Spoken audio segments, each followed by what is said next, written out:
Let's welcome to the stage our first storyteller, Heather McKinney.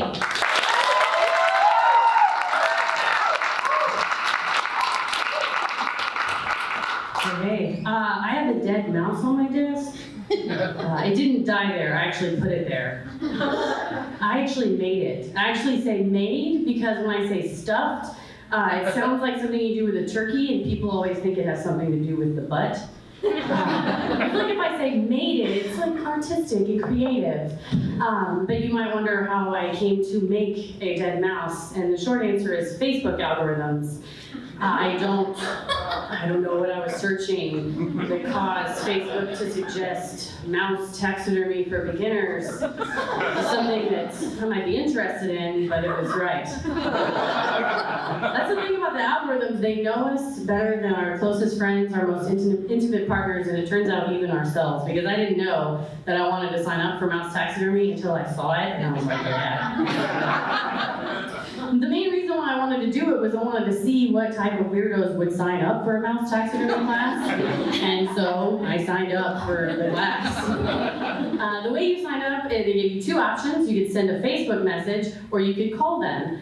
And the thought of saying out loud to another person, "I would like to give you money to do this, please," was too embarrassing and horrifying, so I sent a very vague message. You know, Facebook reads your messages, right? And I thought I was like one mention of mouse taxidermy away from being on the list. And I just vaguely said, "I would like to sign up for the class on March 23rd. And the man said, "Cool, call me for details."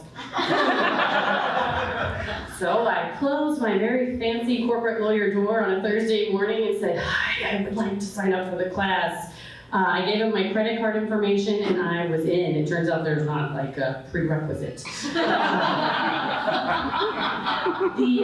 The thing about this, having this type of conversation that makes you, question who you are, and I thought, you know what, I'm gonna go in that class, head held high, and I'm gonna do it, and then I can tell you all about it. I get a lot of questions when I tell people I did this, and one of the main ones, the second most asked question beyond "did you wear gloves?" No.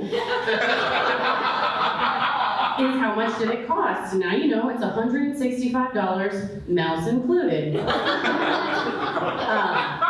was held in an antique store in the back room, and when I walked in, I was the first person there, except for this woman in jean cutoff shorts, a Rolling Stones t-shirt, and glasses perched on the tip of her nose. It turns out she was the teacher, but she made us call her the professor. Another woman entered shortly thereafter, and she was kind of shy and hunkered over, and she had this yellow cardigan on, and she said, "Oh, thank God for this class. I shouldn't have tried to do this myself at home."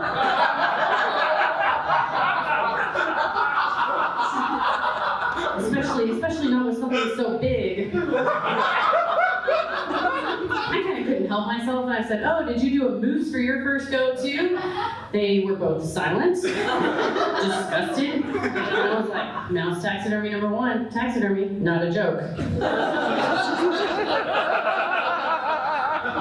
The yellow cardigan said, "No, it was a cat." And all I could think was, where did she get the cat? And then I asked her out loud, "Where did you get the cat?" And she said, "The road." And then I just imagine this woman, plastic grocery bag in hand, spatula in the other hand, going out and scooping the remains of someone's pet. And I wondered, did she do it in the daylight? Did she wait for cover of darkness? Which is more horrifying? But the professor stopped her and said, no, you cannot taxidermy roadkill. Roadkill has a disease inside of it that no doctor can even diagnose. Taxidermy lesson number 2, don't do roadkill. And the woman said, "Yeah, I just wish my apartment was bigger. It was such a huge mess. It got everywhere, and those YouTube videos were not helpful." And then again, I just looked at her and pictured her hunkered over her coffee table, entrails covering it, trying to reverse the YouTube video with her one clean pinky. And again, the professor, who was very serious business, scoffed at the woman and said, no, you can't use YouTube videos. You have to have an in-person class.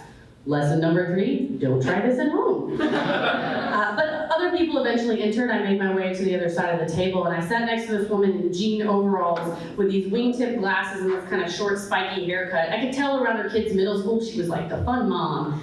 And she was really excited, and when the professor sort of passed out our mices, mice. It's very serious. The professor passed out our mice, and she held it in her hand, and the professor said, just so you know, all the mice are boys. Female mice have milk ducts that are way too hard to cut out, so I did you a favor, and I got you a bag of boys. Fun Mom looked down so sad and said, oh, I had already decided to name you Ophelia. But, we began cutting the mice open, that is part of it, and the professor let us know that everything in front of us was all everyday average home objects. There were scalpels, safety scissors, and in the center of the table was gel super glue. She repeatedly told us that you had to use gel. She said, you would not believe the mice I've seen ruined by using the wrong glue. And then all I could imagine was, how do you ruin a mouse? Did you glue it to the table? Did you glue it to your hands? What do you write on the emergency room intake form? And I don't know how they would build that to the insurance companies. But nevertheless, we removed the skin, and then she came around to collect the carcasses. She had a gallon Ziploc bag, and we dropped them in, and she said, don't worry, nothing goes to waste. I will personally mail these to an artist in Florida who does bone art. So I don't know what declaration you write at the post office to let them know that's what's in the box, but she seemed like she'd done it before. So, although Yellow Cardigan did raise her hand and say, excuse me, can we keep the carcasses?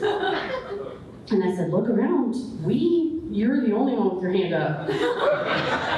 And the professor, a woman who just earlier said that she'd seen mice ruined, had a horrified look on her face and said, yeah, I guess. And she gave Yellow Cardigan a sandwich bag, into which she put the carcass, zipped it shut, and slipped it in her tote bag 30 minutes into a 3-hour class.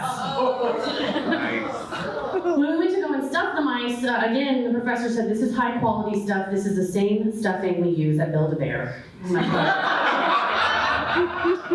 open up like a mall storefront called Stuff a Mouse, and all the parents fight to get reservations. Like, we had Jaden's birthday party, it's $165, but you keep the mouse, right? But once we finished, it was time to mount the mice, and so she gave us these blocks of wood with wire sticking straight up out of them. So I took one for myself, I took one look at my mouse, and with a whispered apology, stuffed the wire right up its butt. Another woman, though, asked if we had to use the blocks, so she pulled out a chihuahua-sized plastic dragon and said, I brought this. The professor, zero judgment, said, I will help you, and they mounted the mouse to the back of the dragon. And then the woman pulled out a small golden wig that she had braided herself for the mouse and said, this is Khaleesi Mouse. And next to me, Fun Mom opened up her tote bag, and she had a full bedroom set. She had a headboard with popsicle sticks painted white. She had a tiny little mouse quilt, a tiny little mouse pillow, and a tiny little book for the mouse to read. Ophelia was set, and I thought, these people are lunatics. And then I reached in my purse, and I pulled out my 1970s vintage Barbie doll graduation robe that I had scoured eBay for several weeks, and it was perfect. I just had to cut it down to size, so I wrapped it around the mouse. I glued it with the gel super glue because I didn't want to ruin it. And I pushed it back and I looked, and I was so disappointed because it was just a stupid mouse in a black dress. It was not the revered Supreme Court Justice that I had hoped it would be. And just as I was disappointed, next to me, Fun Mom goes, hey, does anybody need any extra lace? And I said, yes. I need that, and I glued it directly to her collar, and suddenly, there she was, the Honorable Rat Bader Ginsburg. I kind of looked around at everyone and thought, I can't believe I signed up for this. What a bunch of weirdos. And then I took Rat Bader Ginsburg and I put her in my passenger seat and I drove the 10 minutes back home.